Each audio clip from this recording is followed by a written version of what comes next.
اندازہ لگا تماشا دیکھ کیا بنا رکھا ہے، الگ الگ جگہ بنا رکھی ہے. اولاد وہاں سے ملے گی، بادشاہت وہاں سے ملے گی، دکان میں برکت وہاں سے پڑے گی. کیا بتاؤں؟ اب آئی سب نہ مریم، اور عیسیٰ علیہ السلام بیٹے مریم کے انتا. خدا کی قسم اگر تم عربی سمجھتے نا، عربی تمہارے کلیجے پھٹ جاتے. خدا نے یہ جو لفظ استعمال کیے نا یہاں، انتا، بڑے جھڑکی والے لفظ ہیں. اور کیا تو نے من دون اللہ، میرے سوا. اللہ اکبر. اللہ پاک کے غضب کو، اللہ کے قہر کو، اللہ کے جلال کو انبیاء سے زیادہ کون سمجھ سکتا ہے؟ پیغمبروں سے زیادہ اس کے قہر کو کون جانے؟ عیسیٰ علیہ الصلوۃ والسلام تھرا جائیں گے، گھبرا جائیں گے. قرآن اب جواب کیا ہونا چاہیے تھا؟ کو اللہ کے سوا خدا بنا لینا.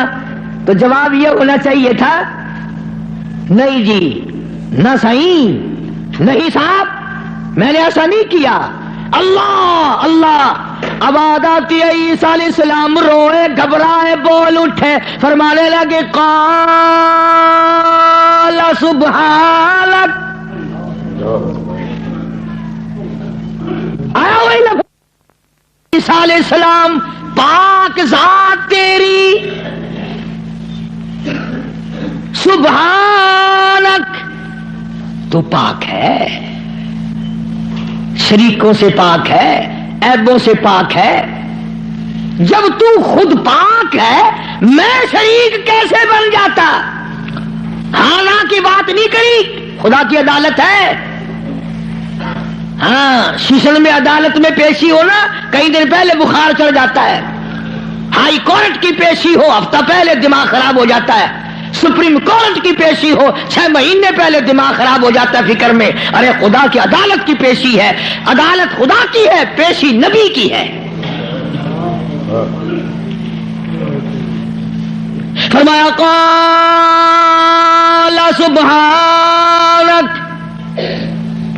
بولے ہیں عیسیٰ علیہ السلام، یا اللہ پاک ذات تیری، ما یکون لی ان اقول ما لیس لی بحق. یا اللہ تو پاک ہے، جن چیزوں سے میں ایسی بات کیسے کہہ سکتا ہوں؟ کیوں کر میں کہتا ایسی بات جس سے تو پاک ہے؟ یعنی اور خدا ہو ہی نہیں سکتا. اور آگے پھر عیسیٰ علیہ السلام نے اور فرمایا ان کنت قلتہ فعلمت. اگر میں کہتا یا اللہ تو جان لیتا، تجھ سے چھپا ہوا کچھ بھی نہیں ہے، تجھے علم ہوتا. کیوں؟ تعلم ما نفسی ولا اعلم ما فی نفسک. تجھے وہ سارا پتا ہے جو میرے دل میں ہے، میرے جی میں ہے، اور میں نہیں جانتا جو کچھ تیرے علم میں ہے. تعلم ما نفسی، تو جانتا ہے جو کچھ میرے دل میں ہے، میرے جی میں ہے. ولا اعلم ما فی نفسک، میں نہیں جانتا جو کچھ تیرے علم میں ہے. انک انت علام الغیوب، غیب کی باتیں جاننے والا تو ہی ہے، تیرے سوا کون جانے کل کیا ہوگا، پرسوں کیا ہوگا، صبح کیا ہوگا، شام کیا ہوگا، اور کوئی نہیں جان سکتا. معلوم یہ ہوا کہ نفع نقصان کا مالک خدا کی ذات کے سوا اور کوئی ہو ہی نہیں سکتا. تو بات یہاں سے چلی کہ محمد عربی صلی اللہ علیہ وسلم کو مشرکین مکہ نے پوچھا تو اپنا دین بتا، تو اپنا عقیدہ بتا، آپ اپنا مذہب بتائیں، آپ اپنا مسلک بتائیں، آپ اپنا عقیدہ بتائیں. تو فرمایا وَأُمِرْتُ لِأَنْ أَكُونَ أَوَّلَ الْمُؤْمِنِينَ، مجھے حکم ملا سب سے پہلے میں یقین کرنے والا بنوں. وَأَنْ أَقِمْ وَجْهَكَ لِلدِّينِ حَنِيفًا وَلَا تَكُونَنَّ مِنَ الْمُشْرِكِينَ۔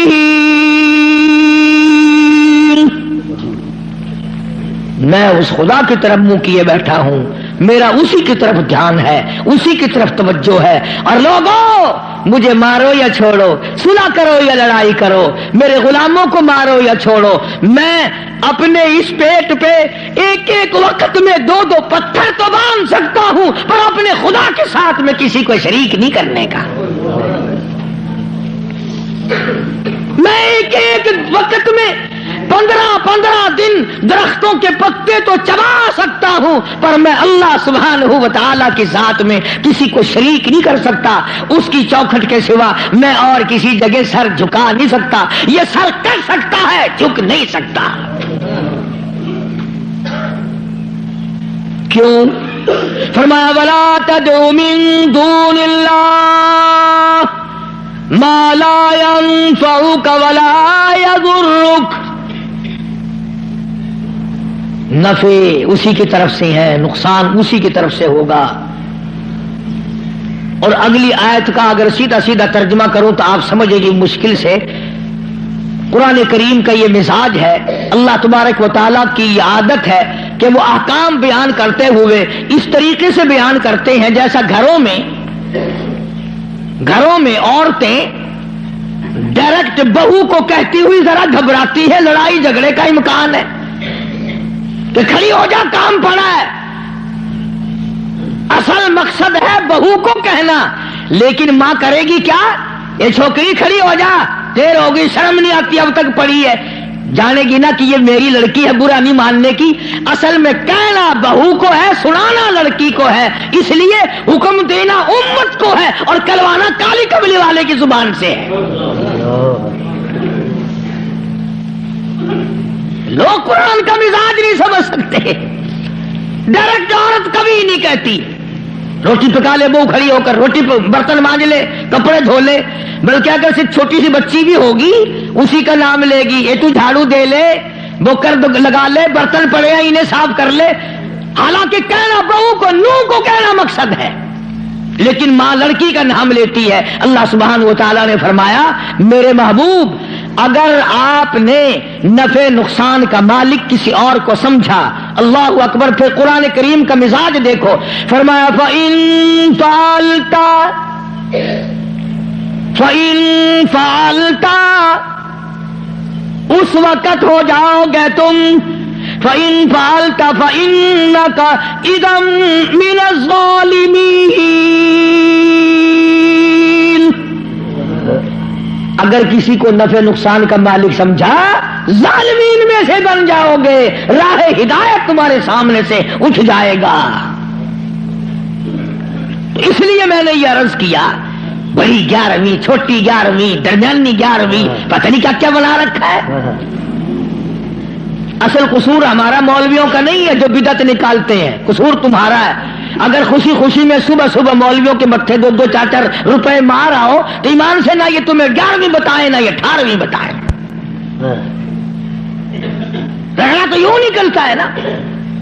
فرمایا پھر ظالمین میں سے ہو جاؤ گے اگر تم نے، اب جس کا یہ عقیدہ ہے کہ اگر میں نے 11ویں نہ بنائی تو بھینس دودھ نہیں دے گی، اس لیے قرآن کریم کی میں نے وہ آیت عرض کی تھی پچھلے جمعے کو، اللہ فرماتے ہیں بھینس کا چمڑا کالا، کھاتی ہے سب ساوا چارہ، اور ادھر گوبر ہے اور ادھر رتا خون ہے، بیچ میں سے سفید خالصاً صاف ستھرا دودھ تو نکال لوں میں، پیدا کروں میں، اور جب تیرے ہاتھ میں آ جائے کہ تمہیں نہ پیا بس آیا 11ویں کا کھیر بنے نہ کھڑا۔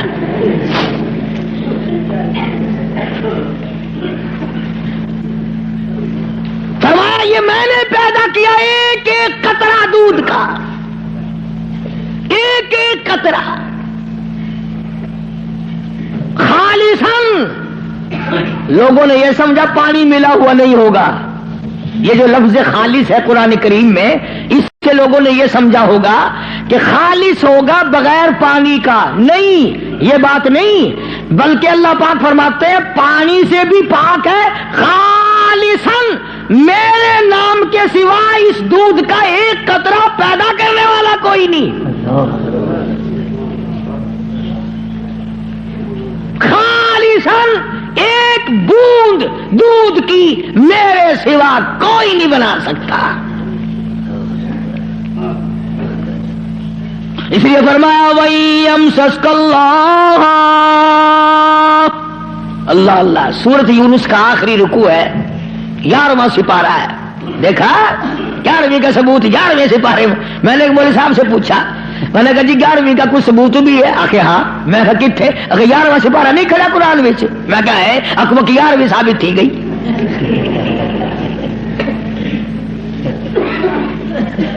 11واں سپارہ آخر نہیں بکھا ہے، آخر وہ تھی گئی۔ اندازہ لگا کیا قصے ہیں یہ۔ اللہ پاک ہماری رگوں سے بڑا واقف ہے، جانتا ہے نا آدمیوں کی کمزوریوں کو، اور خود اس نے جو بنایا۔ فرمایا کہ اچھا جی یہ باتیں اس وقت تک کی ہیں جب آدمی سکھیا ہو، جب پریشانی میں ہوتا ہے، جو چکر میں پھنستا ہے، مت ماری جاتی ہے، عقل کام نہیں کرتی، پھر وہ اس قسم کا کام کر بیٹھتا ہے۔ اللہ پاک نے فرمایا وَإِيَمْسَسْكَ اللَّهُ بِضُرٍّ فَلَا كَاشِفَ لَهُ إِلَّا هُوَ، اگر کسی کو دکھ پہنچے، کوئی چکر آ پڑے، کوئی مصیبت آ پڑے، کوئی دکھ آ پڑے، کوئی پریشانی آ پڑے، الا ہو، میرے سوا کوئی دور کرنے والا نہیں۔ کون ہے؟ تیرا بخار اتارنے والا کوئی نہیں، تیری بگڑی ہوئی بنانے والا کوئی نہیں، تیری خالی جھولی کو بھرنے والا کوئی نہیں، تیری خالی جیب کو بھرنے والا کوئی نہیں، تجھ بے علم کو علمدار بنانے والا اس کے سوا کوئی نہیں۔ فرمایا وَإِن يُرِدْكَ بِخَيْرٍ فَلَا رَادَّ لِفَضْلِهِ، اگر کوئی کسی کو اچھائی پہنچانا چاہے تو میرے حکم کے سوا پہنچ نہیں سکتی۔ اللہ نے سارے واقعات قرآن کریم میں سمجھا دیے۔ اب قوم مسلمان اگر قرآن کی طرف توجہ نہ دے، تمہیں اخبار پڑھنا آتا ہے، تمہیں رسالے پڑھنے آتے ہیں، تمہیں ڈائجسٹ پڑھنے آتے ہیں، تمہیں ناول پڑھنے آتے ہیں، تمہیں کتابیں پڑھنی آتی ہیں، اگر تمہیں نہیں آتا تو خدا کا قرآن سمجھنا نہیں آتا۔ کبھی کوئی اب باپ اپنے بیٹے کو اس نیت سے نہیں پڑھاتا میرا بیٹا پڑھے گا، قرآن کا ترجمہ سیکھے گا، میں تو ان پڑھ رہ گیا، مجھے بھی سنایا کرے گا، میری اپنی اماں کو بھی سنایا کرے گا، اس نیت سے کون پڑھاتا ہے؟ نیت بات پہلے ہوتی ہے، بعد میں آگے ہم لوگ چلتے ہیں۔ قرآن سے دشمنی اس دنیا میں، اس ملک میں، ہندوستان میں سب سے پہلا ترجمہ قرآن کریم کا مجدد الفسانی امام ربانی شیخ احمد فاروقی سرہندی رحمت اللہ علیہ نے کیا۔ قرآن کا ترجمہ کر دیا فارسی میں۔ وہ زمانہ فارسی کا تھا، لوگ عموماً فارسی بولا کرتے تھے۔ دلی میں، آگرے میں، میرٹھ میں دفتری زبان، سرکاری زبان فارسی تھی۔ تو مجدد الفسانی سرہندی رحمت اللہ علیہ نے قرآن کریم کا ترجمہ فارسی میں کر دیا۔ اب جتنے بڑے بڑے پیر تھے، گدی نشین تھے، سب کو آگ لگ گئی۔ اگر قرآن کا ترجمہ لوگوں کی سمجھ میں آ گیا پھر ہماری پوجا کون کرے گا؟ اگر قرآن سمجھ میں لوگوں کی آ گیا پھر ہماری پوجا کون کرے گا؟ چنانچہ سارے پیر فقیر اکٹھے ہو کر بادشاہ کے پاس دلی گئے، احتجاج کیا کہ دیکھو جی ہم یہ بات گوارا نہیں کرنے کے۔ کیا بات جی؟ فقیر ہو، درویش ہو، قلندر ہو، پیر ہو، مولوی ہو، کیسے آئے ہو؟ انہوں نے کہا توبہ توبہ توبہ توبہ، قرآن کی بے ادبی ہو گئی۔ کیا ہوا؟